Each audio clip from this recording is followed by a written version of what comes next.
छा का यूनिवर्सिटी रुगो डिग्रियूं ॾियण वारो इदारो थी सघे थी या हज़ारे औरतुनि जे ज़िंदगीअ में तब्दीली आणींदड़ हिकु तहरीक बि बणिजी सघे थी। थोरो तसवर करियो, सिंध जे ॾुराहनि ॻोठनि मां ईंदड़ हिकु नीगरी जंहिंजा ख़्वाब वसीलनि जे खोट ऐं समाजी रुकावटनि सबबि महदूद थी विया हुआ, अॼु आला तालीम हासिल करे डॉक्टर, इंजीनियर, साइंसदान, उस्ताद या कामयाब कारोबारी औरत बणिजी रही आहे। हीउ ख़्वाब हक़ीक़त बणिजी रहियो आहे। बेगम नुसरत भुट्टो वुमेन यूनिवर्सिटी सखर में बेगम नुसरत भुट्टो वुमेन यूनिवर्सिटी सखर जो क़याम हिकु वाज़े मक़सद सां अमल में आंदो वियो।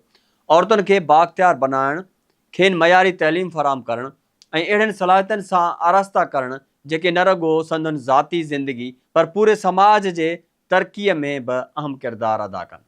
हीअ यूनिवर्सिटी उन यकीन सां अॻिते वधी रही आहे त तइलीम, टेक्नोलॉजी, इंजीनियरिंग, मैनेजमेंट, सिहत, सियासत ऐं ज़िंदगीअ जे हर शोबे में औरतुनि जी भरपूर शमूलियत पाकिस्तान जी तरक़ी लाइ लाज़मी आहे। बेगम नुसरत भुट्टो वुमेन यूनिवर्सिटी जो सभ खां वॾो मिशन सिंध जे पुठिते पयल ॿहिराड़ियुनि वारनि ऐं घटि आमदनी रखंदड़ ख़ानदाननि सां वास्तो रखंदड़ शागिर्दाणियुनि खे आला मयार जी तइलीम ताईं रसाई फ़राहम करणु आहे।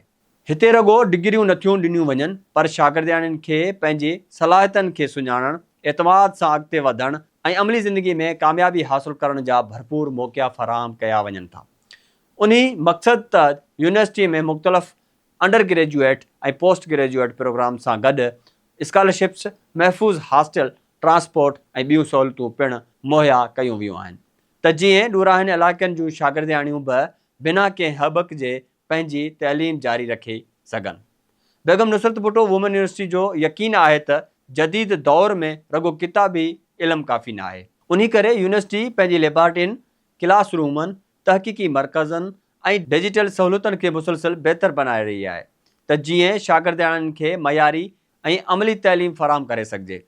यूनिवर्सिटी जो क्वालिटी इनहांसमेंट सेल तदरीसी मयार खे क़ौमी सतह जे घुर्जनि मुताबिक़ बहितर बनाइण लाइ सरगर्म आहे, जॾहिं त office of research, innovation and commercialisation शागिर्दाणियुनि में तहक़ीक़ ऐं जिदत ऐं तख़लीक़ी सोच खे हथी ॾेई रहियो आहे। उन सां गॾु कैरियर काउंसलिंग, इल्मी रहनुमाई ऐं जदीद महारतनि जहिड़ोक डिजिटल लिटरेसी, कम्युनिकेशन ऐं डेटा एनालिसिस जी तरबियत पिणु ॾिनी वञे थी त जीअं शागिर्दाणियूं अमली मैदान में वधीक एतमाद ऐं क़ाबिलियत सां क़दम रखी सघनि। बेगम नुसरत भुट्टो वुमेन यूनिवर्सिटी जे सुञाणप रुगो उन जे क्लास रूमनि ताईं महदूद न आहे, पर उन जा मिसबत असर समाज में पिणु नुमाया नज़र अचनि था। ताज़ो ई यूनिवर्सिटी जे दाख़िला टेस्ट में मुल्क जे मुख़्तलिफ़ इलाइक़नि मां लॻभॻि 1200 शागिर्दाणियुनि शिरकत कई, जेको हिन इदारे ते आवाम जे वधंदड़ एतमाद जो वाज़ह सबूत आहे।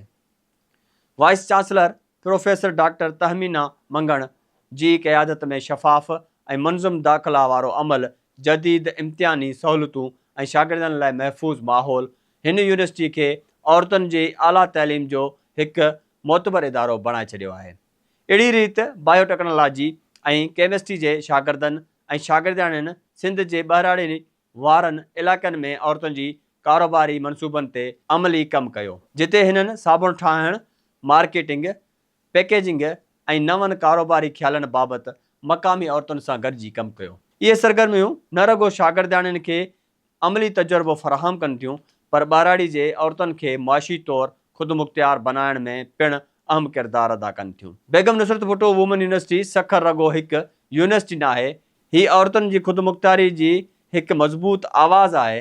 हीअ मुस्तक़बिल जे अॻवाननि, साइंसदाननि, उस्तादनि, कारोबारी औरतुनि ऐं तब्दीली आणींदड़ नसुल जी तरबियत गाह आहे।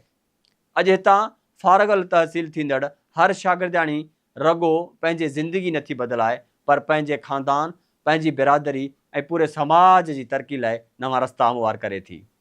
छो त जॾहिं हिकु औरत तइलीम याफ़्ता बणिजे थी, तॾहिं रुगो हिकु फ़र्द न, पर सॼी क़ौम तरक़ी करे थी। बेगम नुसरत भुट्टो वुमेन यूनिवर्सिटी सखर, जिते ख़्वाब हक़ीक़त बणजनि था, सलाहियतूं निखरनि थियूं ऐं मुस्तक़बिल रोशन थिए थो।